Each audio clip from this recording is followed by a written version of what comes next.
No, not ready. All right, who knows who Pop Smoke is? Put your hands all the way up. I see some hands up, but I don't see them all the way up. Okay. So, of the people who know who Pop Smoke is, who has listened to his music? Put your hands all the way up. Looks like a similar number of people. Okay. Who would identify Pop Smoke as one of their favorite artists? Look at this, Paul. All right, Paul, we would like you to introduce Pop Smoke. Tell us a little bit about him. For more than half the class doesn't know who he is. And here's what I mean by introduce him. Tell us what you like about him, why you listen to him, and why we're talking about him today. So I guess I kind of started listening to him because one of my friends, for some reason, was into the Brooklyn drill music scene, and so he introduced him to me. Oh, my bad. So he was like he got into like Brooklyn drill, and so he introduced me to Pop Smoke. And I don't know, I like the way his voice sounded on any beat, basically, because it's a kind of a deep voice, and I thought that was just like different. Yeah, I don't know. I just thought it sounded like kind of clean on, plus all of his beats, I don't know, just like sounded good to me. Sounded clean. Yeah. Not that dirty shit. No, I don't know. It just flowed right. I don't know. What do you mean by clean? Yeah, like he kind of does mumble at some points, but it didn't sound like mumble rap to me, the same way that like other artists do. Let's be in the same conversation. Were you saying that the beats sounded clean? Well, the way his voice like linked with the beats. Yeah. Yeah, the way it like flowed together. All right. And then I think the reason we're talking about him, I mean, he kind of blew up in the beginning of the year because he got shot and killed in his own house, or in a house that he was in, at least. And when did that happen? That was earlier this year, it was like a week after his second album dropped too. Okay. What's the name of the second album? Meet the Woo 2. Meet the Woo. Yeah, after Meet the Woo. And does this have anything to do with Wu-Tang? Inquiring minds want to know. I honestly have no idea. Neither do I. So. I don't think it does, because it's spelled W-O-O, not W-U. Oh, that's totally different, isn't it? Yeah. Totally different kind of woo. Yeah. Woo. There's different kinds of woos. Indeed. Appreciate it. Anybody else who listens to Pop Smoke? All right. So what can you add in addition to what Paul said? Can you give other people in the room who maybe haven't heard the music a sense of a feel for the music or what you like about it? Yeah, so I actually, when you said Pop Smoke, mine's pretty quick. I don't know much about Pop Smoke, but I looked him up so I could see what songs I knew, because sometimes you don't recognize a name right away and put it with a song. But the song that I know is Welcome to the Party. I feel like a lot of people might know that. It's a pretty recent song. How does it go? It's like, welcome to the party, welcome to the party, and it's like, that's the important part. Yeah, exactly, that's the gist of it, and it's just like, it's a very like, You know the other part? Welcome to the party. can you want to spit the rest of it? I don't know the actual words, I just, you just be... Paul, I don't know, you said he's not mumbling, but apparently... Like, the most iconic part, he starts talking about how he's, like drinking weed and stuff, and then he's, like, feeling, like, messed up. It's like, really, that's, like, mumble. Let the record state that we've been told he sounds clean, we've been told he doesn't mumble that much, and then the first person who gave us some lyrics started mumbling after she said the title of the song. And then I asked the brother over here Yes, sir. to say, what's the other parts? And he said, oh, yeah, I can tell you. Oh, yeah. Is this on? Yeah, I mean, I don't know the other parts. I was just going to say it kind of reminds me of, like, 50 Cent type deal. You got that, like, deep voice kind of, Wait. Does 50 Cent have a deep voice? kind of. Like, many man. You know what I'm saying? It's not, like, deep, but, like, you know, he got the same type of voice as Not like you or not like deep? Not like deep, I was saying. Deep. Okay. It's not, like, super deep, but he got, it's, you know, he kind of got a deep voice, I would say. It's a low sounding voice. What do you like about Pop Smoke? I fuck with this flow a little bit, like on like Gotti and like Welcome to the Party and shit. He be pretty hype. Where you going? He gets pretty hype. He's on Travis Scott's album, so he made that type of music. You know what I'm saying? What's up? He's on Travis Scott's album. Yeah. So that's what's dope. Yeah. Okay. Nick, what do you think of Pop Smoke? R.I.P. Let's walk. Hi, everybody. You want to go for a walk? I'd love to go for a walk. Let's do it. He's great. I think his flow and kind of his delivery reminds me a lot of if Designer was a bit more diverse of an artist. You want to sit like over here? Sure. I got some empty spots. Yeah, wherever you like. Both are Brooklyn rappers, so it kind of makes sense. Okay, is Designer from Brooklyn? Yeah. Why do people think he's from Chicago? Because Kanye helped with a lot of his success with Panda and blowing that up, and then he kind of fell off. It's a banger. Is Panda not a motherfucking banger? Can I? Anybody second the motion? Panda is a banger. I'll second. Okay, the motion's been seconded. Let's have a vote. All the yays. Who's in favor? Say yay. I supposed to say ayes. All the ayes. Okay. All the nays. All right. Resolution is passed with a few nays. Panda is a banger. Julius, would you have agreed if you had a vote? That Panda's a banger? Correct. I'd say so. It's dead now, but yeah, I agree. It was a banger at the time. Julius, why are you here? I am Do here. you even go here? No, I don't, in fact. I actually go to MATC. No, I'm just kidding. I'm a super senior here. This is like my third year here, technically, because I transferred. But comm major, and D asked me to come in and talk about Pop Smoke and metaphysics of drill. So, starting off, R.I.P. And the lyric you were looking for Welcome to the Party was, welcome to the party. I'm off the Molly and the lean. That's why I'm moving. I'm not going to say it. Okay, I see what you're saying, Eric. I see. So it was clear, deep voice and all that. But, yeah, so for those of you that don't know Pop Smoke, he was an aspiring artist, part of the Brooklyn drill wave. Unfortunately, he died February 19th at the age of 20. Of course, of natural causes, as you would expect. Unfortunately not. Unfortunately not. Home invasion. The verdict is unsure if it was targeted or not. Most likely it was targeted. He's of Panamanian descent. He's from Brooklyn, obviously, and obviously as stated, one of his more popular songs is "Welcome to the Party." And as of late last year, Dior was probably one of the other tracks I was spinning quite regularly, in addition to Gotti. So yeah, for sure, newly established figurehead of Brooklyn drill. For those of you that are unfamiliar with drill as a whole, it is just another subgenre of hip-hop that spun off of trap. So going a little bit more into what drill is, again, it's a hardcore subgenre of hip-hop that originates back in Chicago. It spawned up with, in 2011, 2012, one of the biggest pioneers of that is going to be Chief Keef, along with some of the other stars, Lil Reese, Fredo Santana, Lil Durk, G Herbo, a.k.a. Lil Herb. And then the guy behind this sound was Young Chop, a good friend of Chief Keef's, as a pioneer of that regional sound. And following its origins in the Chicagoland, black artists in the UK actually worked to create their own unique version of which was UK drill, as they classified it. And then subsequently, Brooklynites synthesized both Chicago drill and UK drill together to form Brooklyn drill. So let me say something about that. Let's go back one slide. Yeah. So this is this week we're doing our transition in the class. So this is the midway point in the class. We're doing our midterm on Thursday, and then you all have studied your syllabus very carefully, so you know that the first half of the course, we talk about hip-hop's origins in the U.S., and the second half, global hip-hop and social justice, we're talking about how hip-hop has spread around the world.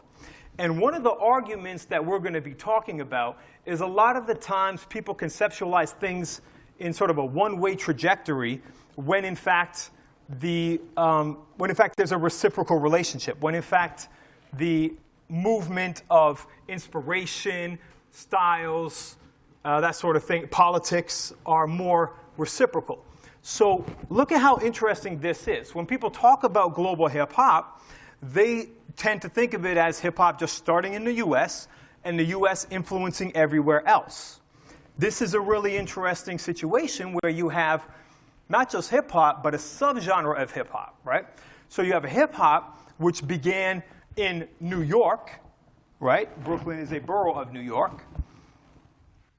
And then you have a different version of hip-hop starting out decades after hip-hop started in a different part of the country. And then you have this subgenre going from Chicagoland across the Atlantic to the UK.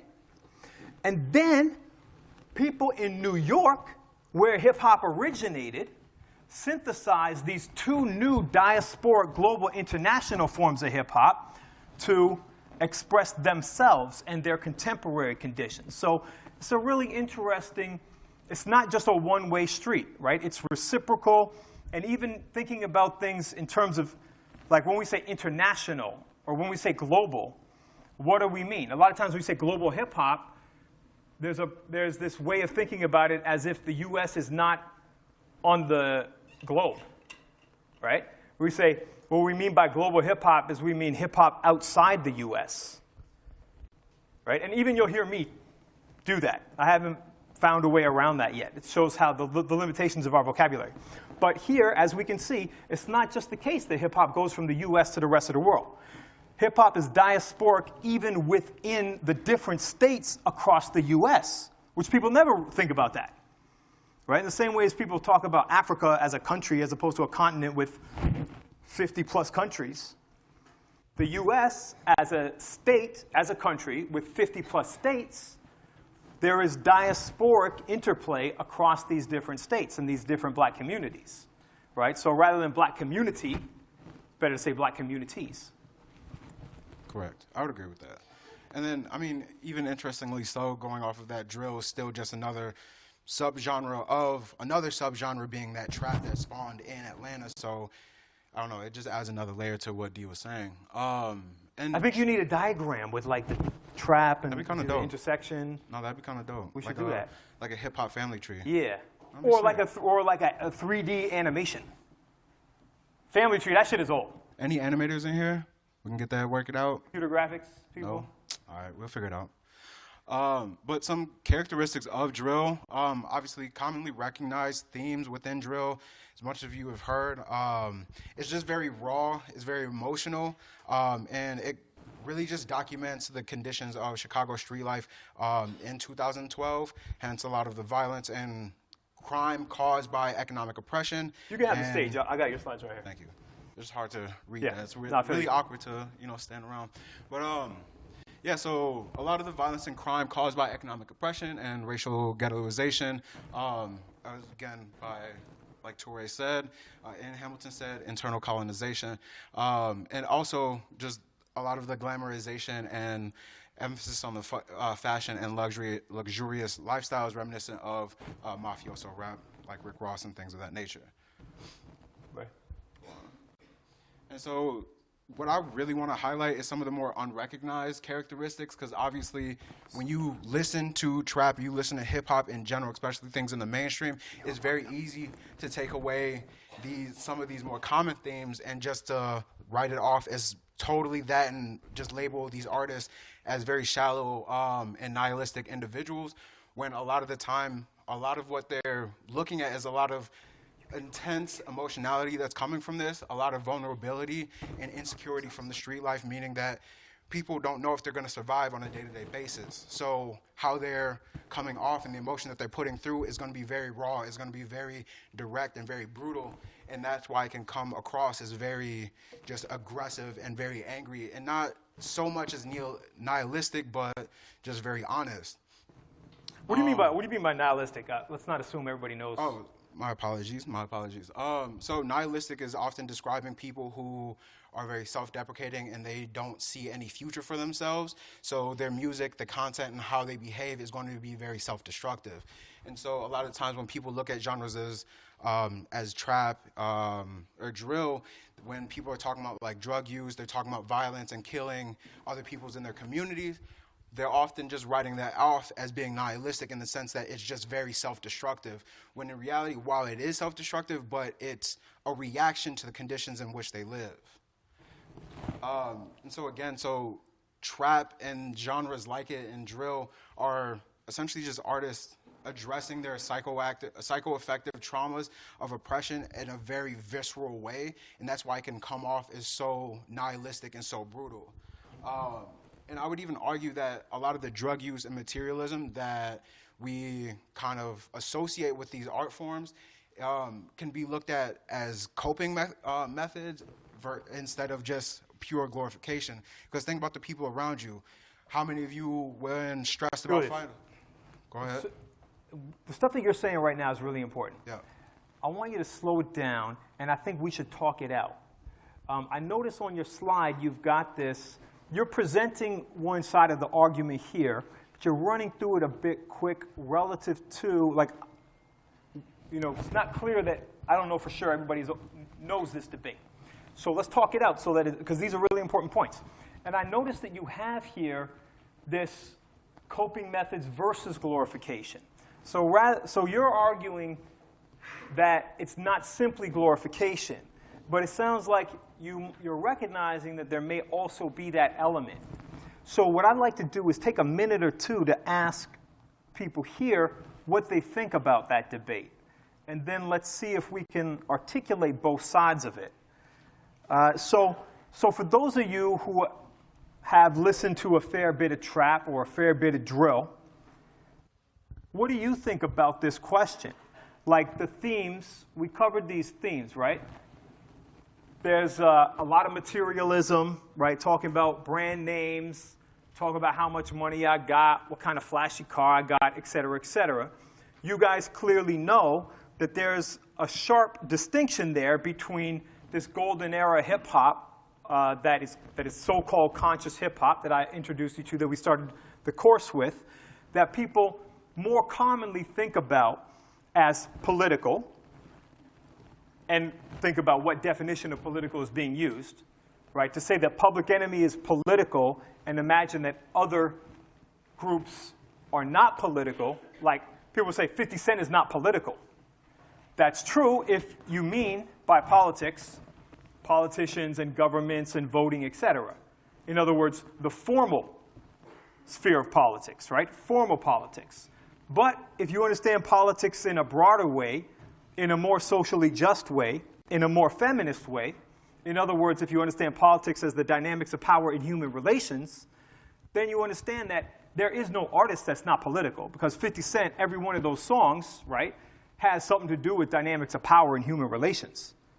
It's always about, you know, what do you got, what do I deserve, what do these other people deserve, right? So there's always politics there. It just may not be the politics that you endorse, or it may not be politics in the formal sphere. So the question is this. Who here feels like this kind of music, whether it's 50 Cent or whether it's, you know, this music is clearly influenced by 50 Cent. This is a later generation with a different sound, but with a lot of the same themes, very different than Public Enemy. Do you feel like this kind of music does glorify materialism? That it does glorify violence? That it does have potentially negative effects on the community, on the very communities that it emanates from and talks about? What do you think about that?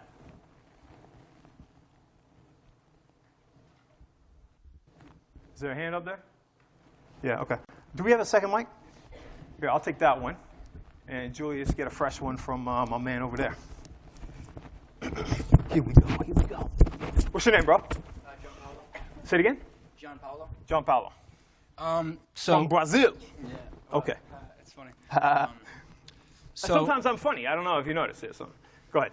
So I don't know if you can make a case that it directly would have an impact on drug use within a community, but old school rap absolutely inspired the new wave of SoundCloud rap, which absolutely does kind of glorify drug use. SoundCloud rap does. Yes, in my opinion. Okay. Yeah. Is that a subgenre? I guess so. Yeah, I would say so. Yeah. Okay. Okay. Continue. No, that's So that was your point? that's my point. Okay, so let me ask you a follow-up. Or Julius, you want to follow up? Yeah, I would agree with that actually, because like the difference between like SoundCloud rap and something like this. I don't hear you all the way back here. Hold the mic a little closer. You don't hear me? Yeah, How that's about better. now? All right, cool. Yeah, I would agree, because there's a level of I guess, nihilism that comes with SoundCloud rap, where it's like these people are just using Molly and they doing lean and Xanax just for the hell of doing it. And it doesn't seem like there's any, aside from like dealing with their own emotional trauma, it doesn't really, and sometimes you can't tell that in the music and the way that the artists present themselves. So I would agree with that in comparison to this, where it's like you have all these other themes going around in addition to them using drugs, but that's not the center of their music. So you guys are saying, let you guys in on a little secret. I don't never listen to no SoundCloud rap. So I don't even know what you youngsters is talking about. But it sounds to me like what you're saying is SoundCloud rap also has, either one of you guys could respond. SoundCloud rap has a lot of this emphasis on drug use, but it doesn't, tell me if this is the case, but it doesn't have these other sort of themes about the social context? Am I getting that right? Yes and no. I think it's entirely dependent on artists, really, because absolutely you do see intense emotionality and acknowledgement of drug use as coping, not necessarily just party time. But then there are absolutely some people who are just like, party, party. Yeah, that's the message. It's just party, party, party. Okay, now I know you want to get away from this microphone, but but I have to ask you if you have any conflicts of interest that you need to divulge, because I'm starting to suspect that you may be a SoundCloud rapper. No, straight to YouTube. Yeah. Okay, a YouTube rapper. Yeah. Okay, and what's your YouTube channel? GP Mega Man. I'm doing Kingdom Hearts playthrough right now, so check that out. All right, I don't know what he said, but everybody should check it out. Thank you very much. Over to you, Julius. So you're saying there is these two sides. Yeah. Right. So there's some sense in which there's some songs, there's some ways of reading the songs. Correct. where you might say it is kind of self-destructive. Correct. And yet there's another way to interpret it, to say this stuff that on first reading, at first glance, outside of the context, and we can all agree that on your midterm you might be asked a question about meaning and context and how they're related. And so you're saying, depending on, maybe let me ask you this question. So any given song, any given artist, let's take Pop Smoke. So somebody could listen to a Pop Smoke song, Right. or listen to his mixtape. Right. Woo. Woo too. Meet the Woo too. That's all. Yeah. That's what I'm saying. Not to be confused with Wu-Tang. Right. That's a fact. Many people don't know. I bet Donald Trump doesn't know the distinction. Okay, so people could listen to it and see it as just nihilistic, as just materialistic. Right. And other people might interpret the same song or the same video as something different, as working through, as sort of like artistic therapy. Right. Or musical therapy to deal with these conditions. So could you tell us then, would it make a difference who the person is? Like, is it more likely a certain kind of person, or a person reading it from a certain perspective, or with a certain lived reality? Right. They're more likely to see it one way than somebody else coming from a different context. Yeah, I would say so. Because it definitely, with people like Pop Smoke and people with like Lil Pump, Lil Uzi, whomever, it really just depends. Wait, like who? Sorry, Lil Uzi, Lil Pump. Yeah, okay. Right. Yeah, no, I actually know some of these guys. Cool. Yeah, it really just depends at that point on the listener and how deeply, I'm not going to say how deep they're looking into the music, but like how much they're contextualizing what is being said and how that person can relate to it. Again, if you're just glossing it over and you're using it solely as turn-up music, which, again, is fine, but it will depend on the listener to really interpret what the artist is trying to convey. And yes, like watching the video for Welcome to the Party, it doesn't really seem like this dude is going through necessarily anything, but if you take the time to do a little bit of research, dig and figure out who this dude is, you can see that there's art, like you can see where he comes from, what this dude is about, and like what he actually means as he's like pushing these lyrics through. And it again, even with Pop Smoke, it is both sides, where it's a little bit of partying and it is a little bit of coping with pain of being in the hood and some of the daily turmoil that he goes through.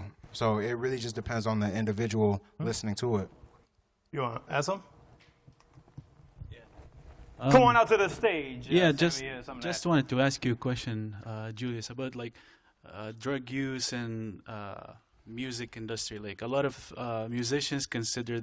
He's not recommending that you use drugs if you want to get into it. Yeah, I'm not saying. Yeah. Okay. But I'm saying like some of them are using it as a creative, force or muse. Yeah. A muse. What's your take on that? It can make you more creative. I mean, it can make you more creative, but it also like can create a bunch of the same sounds, which in my theory is to why like a lot of SoundCloud rap and a lot of like some of the stuff that we listen to now sounds a lot of the same because people are taking Molly, they're taking Percocets and all that kind of stuff. Everybody's asleep while they're on the track. Everybody thinks they can freestyle, and boom, it sounds all freestyle's drowned not all out. that good. Right, exactly. But I would say like I'm not condoning the use of anything, but like things like marijuana, psychedelics and things like that, where it's not like, it's literally not killing you per se. You know what I'm saying? Like, obviously it kills your lungs, whatever. But like, it's not. Yeah, who needs lungs? Breathing. Right. Like, what's breathing? But there's a difference between psychedelics and weed than doing like coke and synthetics. Yeah. Exactly. So there's a different kind of process that's going through with that. And while I understand that there may be some type of artistic freedom with even jazz rappers using heroin or rock and roll musicians using coke, like I understand that, but at the same time, like again, those people end up down a dark path, and and at that point it's self-destructive. So there definitely is a balance, and everybody needs to stop doing the opioids at the end of the day. So yeah, that's my take on it. Everybody all the time? Okay, not everybody. Like people who need the opioids probably should do the opioids or find alternatives. But yeah, continue on. Speaking of continuing on. What's the point of all this? So the point of all this is to really highlight how drill in itself is a dark art, not on no Harry Potter stuff, but it's a dark art coming But it is magical, right? It can be magical for the people that it's involving, the artists themselves, and the people that it's affecting, either the listener, their family, their friends, whomever, because it can employ a whole gang of people, get people to help their families escape generational poverty and all that kind of stuff. So ultimately, it's a dark art coming from a dark place, but ultimately in search of the light. And it can be an outlet for, a creative outlet for those who see no other way out and are under the constant pressures of economic insecurity and surviving just day-to-day life in the hood. And I think the interesting thing, going back to what you talked about with going from Chicago to UK, it helps to show some of the commonality of being black and poor in some of these colonial states are under internal colonialism. And it's an opportunity for people to profit within a system that was originally designed to destroy them, and help break that cycle of generational poverty. Sorry about that. If I'm moving too fast, does anybody have anything they want to include in that? Because I know that was a little bit dense and it was kind of heavy. Does anybody have any personal sentiments they would like to include? No? Okay, cool. So yeah. I want to ask you, so we're going to end your presentation in a few minutes, but let's talk about it. Because what we're doing here, is this our last slide? We got one more? Yeah. Yeah, let's see. We kind of talked about it. It's cool. Yeah, double-edged sword. No, but here's the debate, right? This is the key debate. The double-edged sword is kind of that's at the center of this thing about is it really. So here, let me put it in. Let me give the counter argument to your presentation. Your presentation is not. Your presentation is not. This is all about social justice, and everybody's misreading it. That's not your claim. These guys are all, this is Public Enemy in disguise. You're not saying that. But what you are saying is that don't be so quick to just label this as problematic in its totality. Don't be so quick to just say all these artists are doing your first surface reading. If you just look at, whatever, J. Cole, you look at Kendrick Lamar, you say these guys are conscious, these guys are trying to uplift the black community, and then look at these guys, they're just fucking up. Bunch of knuckleheads, right. Getting high, they're just dragging us down, making us look bad. Exactly. That's what you're saying. Don't be so quick to judge. there can be, there's a nuance, there's a subtlety, there's a sense in which that may be happening some of the time, maybe lots of the time. Oh, of course. But there's other things that are going on.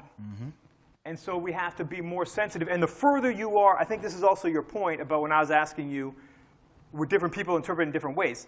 The further away you are, not just from these art forms and these subgenres and the subtleties, but to that but lifestyle. the communities and the life that they represent. I thought it was interesting when you were talking about the videos, right? Because you say, if somebody just watches the video, you guys are just interpreting the video, you don't know anything about where these guys are from or whatever, or the language they speak, then you're going to have a particular kind of reading. You're going to think this guy doesn't have any problems in his life at all.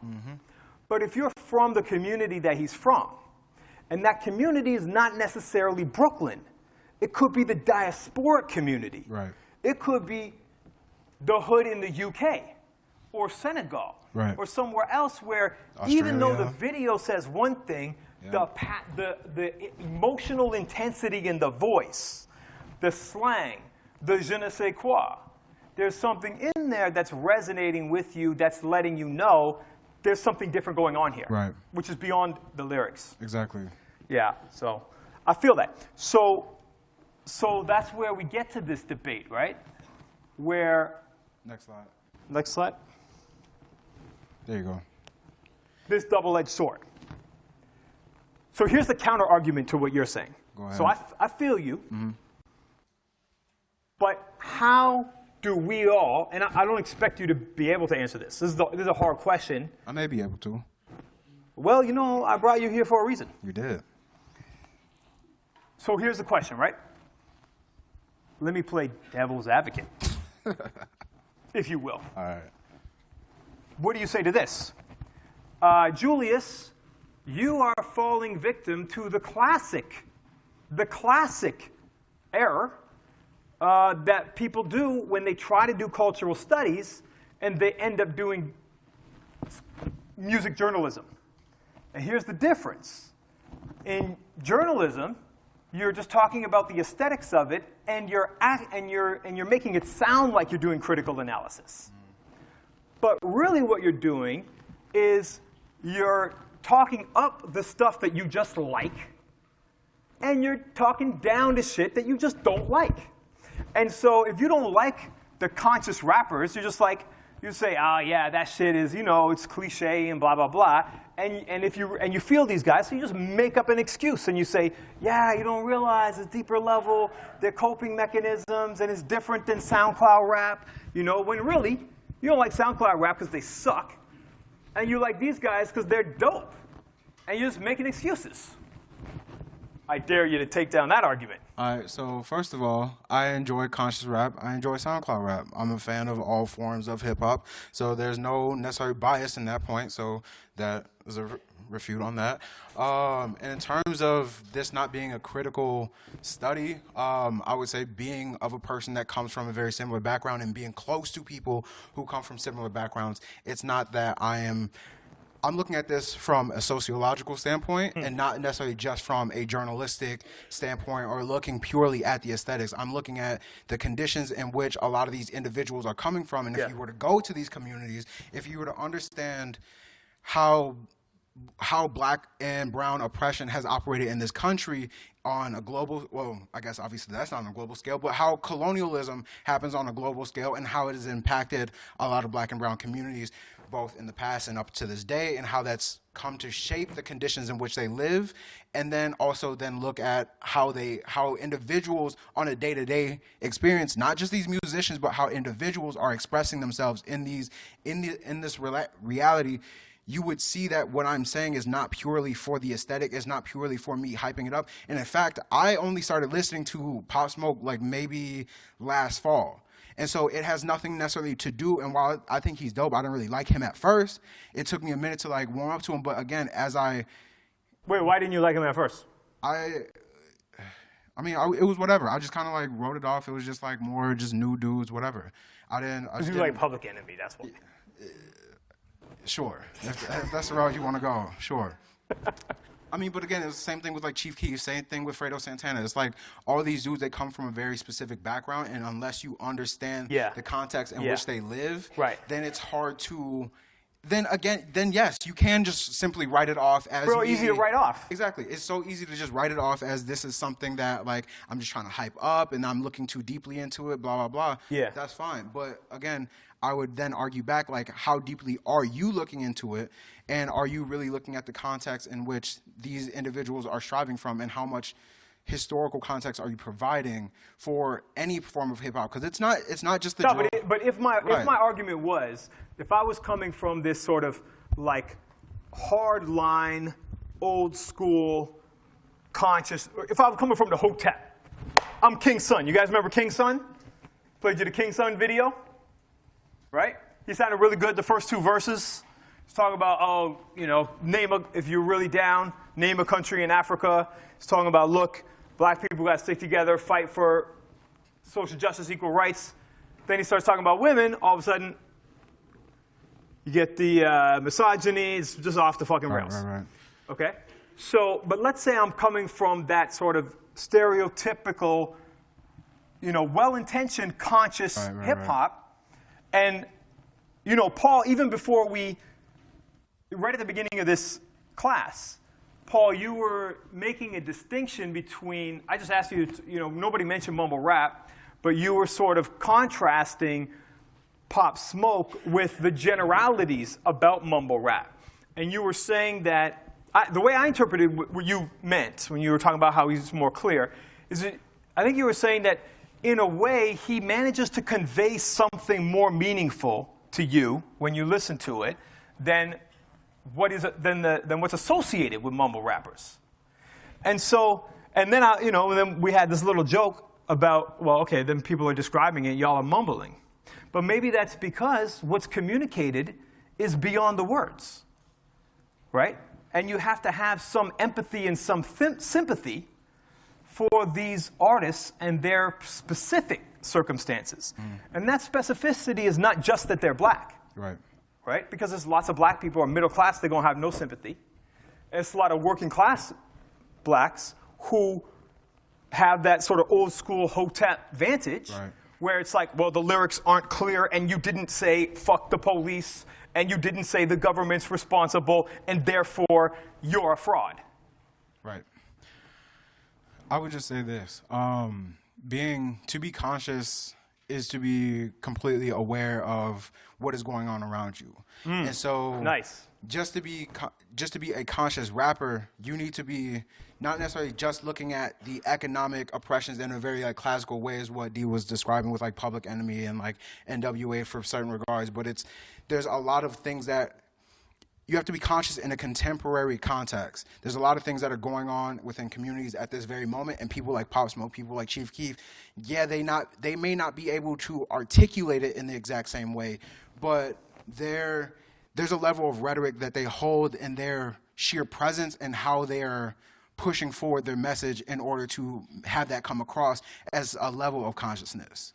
Because while they're still... I feel that. Right, because they're providing both an internal narrative from like perspective out and how they see everything around them, but also how they're looking at themselves within their context, in which can be, again, that perspective can be cut from individual to individual and from hood to hood and so forth and so forth. Cool.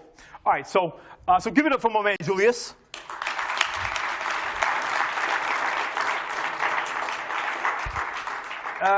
Julius, before you step down from the stage, do you have any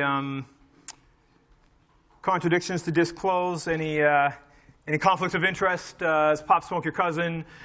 Did your cousin kill Pop Smoke? No, Pop Smoke is not my cousin. He's Panamanian. I'm Puerto Rican, so nah. Oh, you see why I had to ask that question. Right. And by the way, have you traveled to China recently? No, I have not. Okay. No, I have not. All right then. No coronas, no corona. All right. No corona, no corona, no. Yo, that sounds like that could be no corona, no corona, no corona. To the beat of Macarena. Guys, we could have a hit on our hands. We could all be rich by the end of the semester. Also, so can you make beats? I can't, but I'm working on some audio production type stuff right now. And shameless plug, catch me on Woods and Wisdom. Catch us on Spotify, the podcast, hip-hop podcast as well. You see what I can do here. We could do it in a different context as well. So Do you check have us more out. on Pop Smoke? We have some stuff on Pop Smoke, yeah. Okay. Some stuff on Pop Smoke and Azalea Banks and Young M.A. Oh, Woods and Wisdom. Spotify, YouTube, Pocket Cast, all that. can you do us a favor and make sure that that our TA has those links so he can share it with the class? I got you. All right. No doubt. So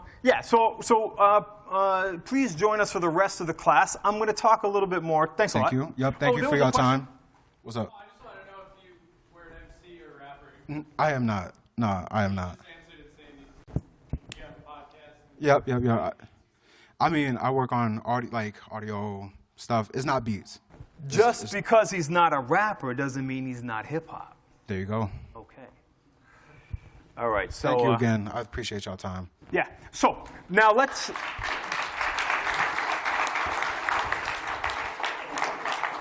That was dope, right? So there's one thing, Julius. There's one thing I didn't like about your presentation. I hate going to a lecture about hip hop. And like the whole lecture, like nobody plays a video. So we just talk about all this theoretical shit, and then we never get to like even hear any of the music. Don't you hate that? I hate any rap professor who like, at least spit a rhyme or something, or get a guy to spit something, play a video. I know you could, but we got to do reviews for the exam, and I was just making a joke about myself, so that's cool. So before we leave this slide. Before we leave this slide,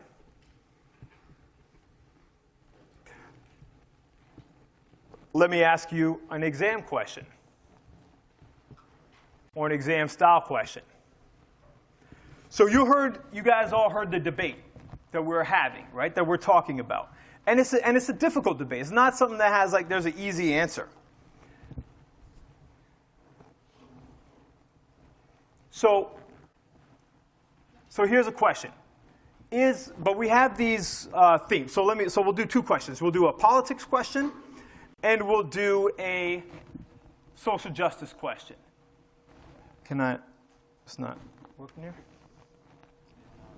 I'm trying to go from the first slide to the next slide. What happened here? Can you bring these slides back up? Show me the last slide. Okay, now show me the theme slide. Go back to where you have the themes. Okay, cool. So, commonly recognized themes: raw auditory documentation of street life in Chicago, violence, crime caused by economic oppression, racial ghettoization, and this materialism, right? So, given all these things, I could say an exam question could be, I might just ask, is drill political, yes or no? Right? If you had a yes or no question, what would the answer be? Let's say it was just a yes or no question. Answer would be yes or no. Answer would be yes. Okay.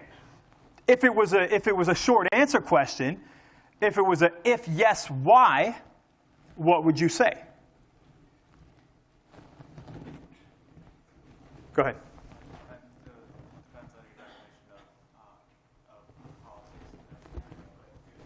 Speak up a little bit.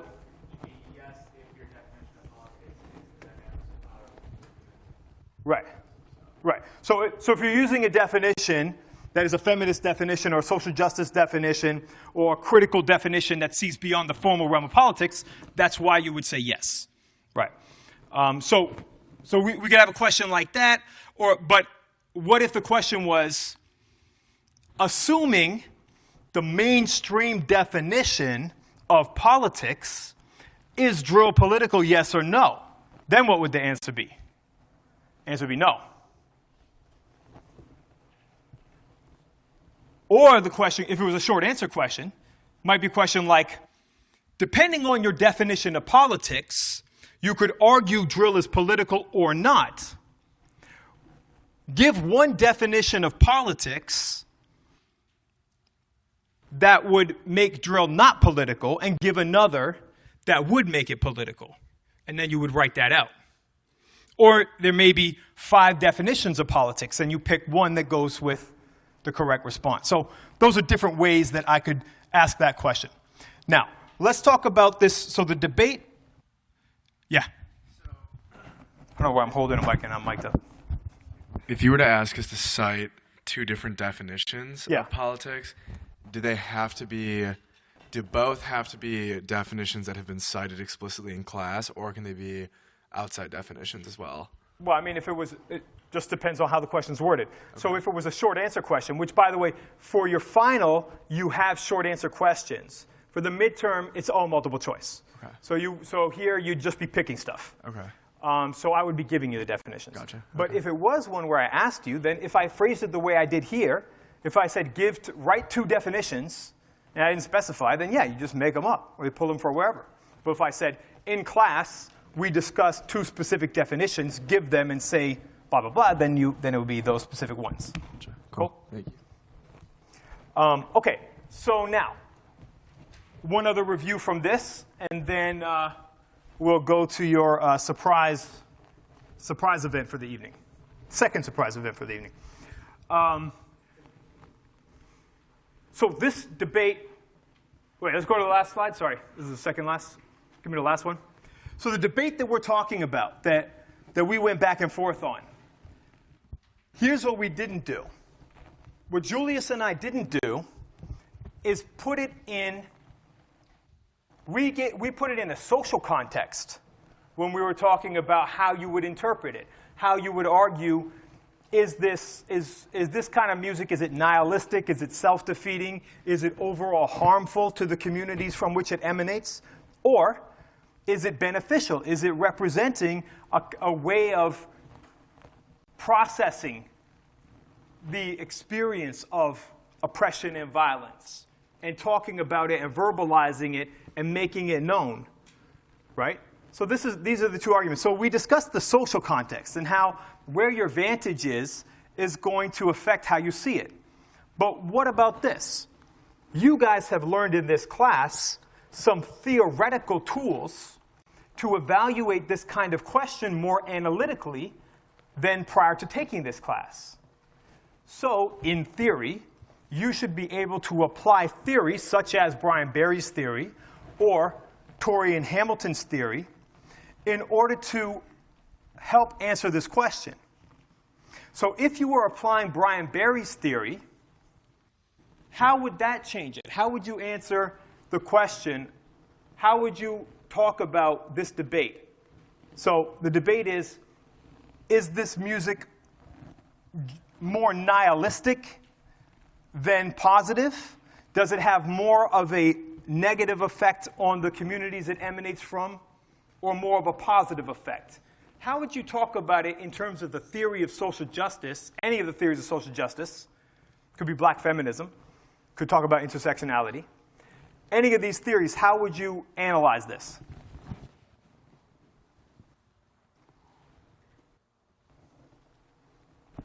So let me make it simpler. I know there's a lot of words. Simpler. Here's the debate. Drill is harmful to the community that it comes from. Or drill is not harmful. Drill is beneficial. Drill is helpful to the community that it comes from. That's the debate. Now use any of the theoretical tools that we have learned in class. I could ask you, how do you analyze this in terms of Brian Barry's theory of social justice? Or how do you analyze it in terms of black feminist theories that we've discussed in class?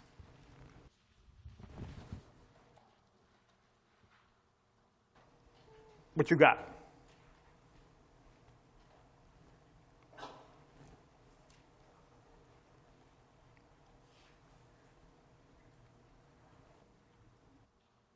So if you got no answers for me here, then you're lucky that on Thursday we got multiple choice as opposed to a short answer. Because what I just said there, that's perfect for a short answer question. But I'll make it simpler for you because we're doing multiple choice. So here's a very basic question. According to Brian Barry, how do you determine whether a given inequality represents social injustice or not? Everybody needs to know the answer to that question. It's real simple.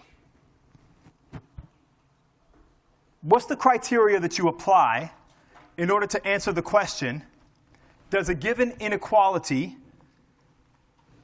show the presence of injustice? How do you analyze it?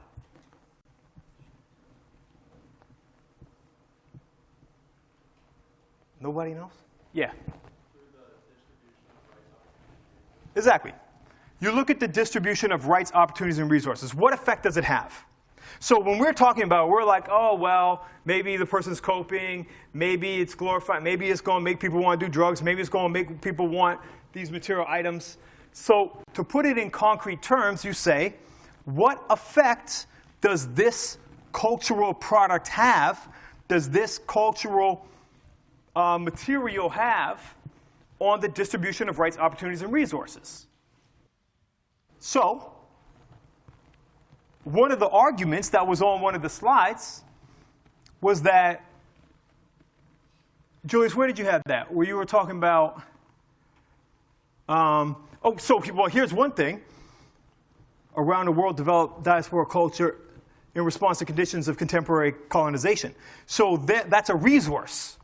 So you could say drill operates as a cultural resource shared across the black diasporic world. Diasporic means diaspora, means dispersed. In case we haven't talked about diaspora yet, we will. But black people in different communities across the country and around the world who are not necessarily in physical contact with each other are sharing these resources, are benefiting off being inspired by the resources produced by other people, and then that's coming back around. So, and then that's creating opportunities. What kind of opportunities? Opportunities to actually make money, as you mentioned, right? Resources. Okay, so this is how you would analyze it in terms of a theory that is more concrete and not just about, well, you know, I don't know, I just kind of like it. Is, you know, which is the underlying argument that, you know, we talk around. Okay, let's go to Top Hat.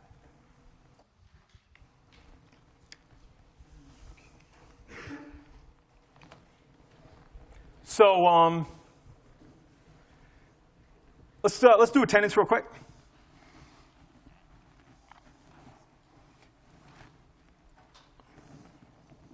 And here's what we're going to do. So normally in review sessions, this is not normally how I do review sessions. Normally what I do for the review sessions is I just say, you know, you bring your questions and we talk about them. But sometimes people don't bring good questions and then it sucks. So we're going to do attendance, and then we're going to spend a couple minutes not talking much about it. I'm just going to run through the key concepts. I'm going to throw them on the board to refresh your memory about the key concepts we covered. And then in the last few minutes of class, what we're going to do is we're going to do a mini test. And it's just some bonus marks so that you guys know what the test is going to be like on Thursday. If you want. And then you get some bonus marks towards your midterm, so your mark doesn't suck. All right, so let's see. Yeah, so go ahead and start the presentation.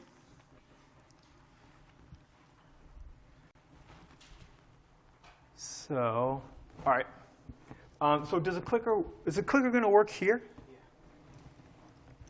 Let's see here. Okay.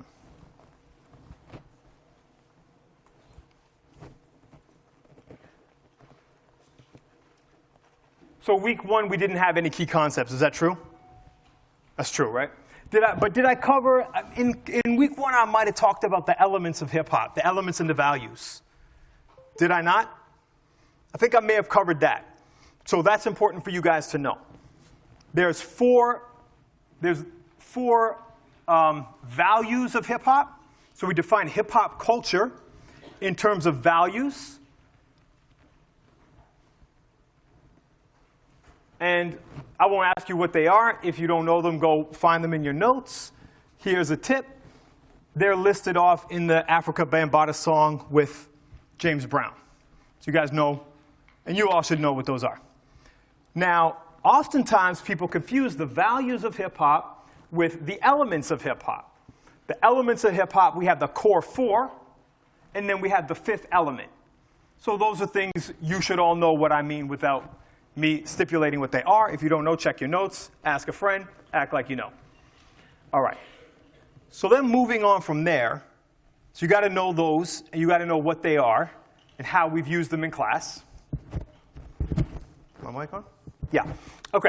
And then week 2, we talked about how it's necessary to critically define terms. So I gave you some critical definitions of terms, but I also, the point that I'm trying to make, you do have to know the definitions that I gave you. You have to know the definition of politics. You have to know the definition of power that I gave you. You have to know the definition of race that I gave you in our last class, which you have the slides for that were posted online. You got to know those. But the point that's much more important that I want you to come out of this class having learned is not just these definitions, but it's the idea to be critical about definitions and to recognize that if you're in a debate and you're not being critical about how these terms are defined and whose interest the terms serve, then you know, if you're debating somebody and the definition is on their side, then you're starting off losing. Right? They have the home court advantage. So you always got to be critical about these things. All right, so politics, power, conceptualizing hip-hop culture versus genre. All right, now this is an important point, which there wasn't a lot of emphasis. Here's what I notice when I teach a class a lot. Is like if something's on a slide and it's emphasized on a slide quite a bit, people are familiar with it. The distinction between culture and genre in hip-hop, I didn't emphasize that a lot in the slides, but I emphasize that a lot in the lectures. And as your syllabus says, the lectures is where the important learning is. So you should know the difference between talking about hip-hop as a culture, hip-hop as a genre, what difference it makes. Who wants to talk about it as a culture and why? Why do some people want to define it as a culture and other people, it serves their interest to talk about it only as music, only as a music genre? Why? What's the benefit of doing one or the other? It's an important question. Something we've talked about in class. You should know about it for the purpose of the exam. Liberal justice versus social justice. That's right out of Brian Barry. You should know that. We talked about it. Liberal justice is based on what we just said. Social justice for Brian Barry. You look at rights, opportunities, and resources. In contrast to that, from the framework of liberal justice, what do you look at to determine if something is just or unjust? You guys answered already. Give it to somebody else. I see you, Carly. Anybody else? People I don't hear from all the time. It's got to be simple. It's a simple question. Go ahead. Just rights, right? Simply rights, ignoring the question of opportunities and resources. Okay. Is the clicker working? Do you know? Cool. All right. So we don't have to go through the definitions. We've done that already. Mainstream definitions. Mainstream definitions are not quite. Yeah. This is just what I've already said. Mainstream definitions are not questioned because they are established by people who have the power to make others believe what they otherwise would not believe. Think about that, right? So why does it matter how you define these terms? Who cares? Why do you got to question the mainstream definition? Why does it matter if you define hip-hop as a genre, as a music genre, or as a culture? Well, think about this. Who has the power to define it? Who has the right? What is the impact on rights, opportunities, and resources with one definition versus another? All right, week 4, we talked about internal colonialism, and we talked about that today. It's defined in the Black Power reading that you had. We talked about class. The critique of, these are all points from the Black Power book by Torrey and Hamilton. Internal colonialism, these are the key points that you should know from it. How do they define racism? How is their definition of racism different than the liberal definition of racism? Right? So they have a Black Power definition. They have a definition from the vantage of black liberation. Is different than the liberal understanding of racism, which claims to have no standpoint, which claims to be objective, but in fact, it's hegemonic. It's not objective. It serves the interest of the dominant system. It serves the interests of the dominant order. So how is racism defined in the mainstream? Under liberalism, what is racism? Anybody know? It's obvious. What's the simple way that you were taught racism? What racism? Yeah, you were taught racism. What is the definition of racism, or the way of understanding racism that you were taught in high school? Yeah. Go ahead. Oh, just like discrimination against people of other races. Perfect. Exactly. Right. Or an even simpler. So discrimination against someone based on race. Simple, right? And it seems objective. It doesn't say which race. It doesn't matter which race. Right? It's just discrimination based on race. Makes perfect sense. Or hatred of someone because of their race. Right? That's another way you guys are all familiar with it. So what's wrong with these definitions? They sound perfectly reasonable. Outside of the context, outside of the history, outside of the reality in which race and racism have actually developed and actually exist and actually manifest in the real world, that shit makes perfect sense. But we live in the real world. We live in a world where race and racism have particular meanings, and what they are is social constructions of colonial subjectivities. So what racism is oppression, is the replication of people who are oppressed because of race. Right? So that's why the definition that you got from the vantage of Black Power is different. The definition that you got from the Black Power book, written by black people for the purpose of black liberation, is different than a version which pretends to be written by nobody, but is actually written by white people invested in the existing order.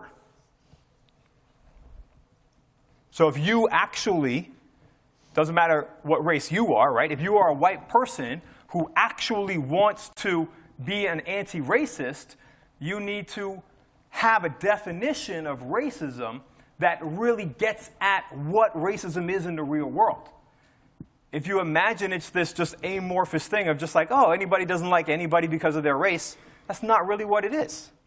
That's prejudice, right? It's definitely prejudice in all cases. But it's only racism when it's the replication of the existing racial order. Okay, so they also have a critique of the black middle class and intersection of race and class. I'm going to fly through this. Okay, and then we talked about intersectionality. We talked about the difference between feminism and black feminism, very similar to the difference I just mentioned, civil rights and black power. Let's go to strategic essentialism. I didn't define strategic essentialism, so I'll make sure that's not on the thing. All right, let's go to the test. Any questions?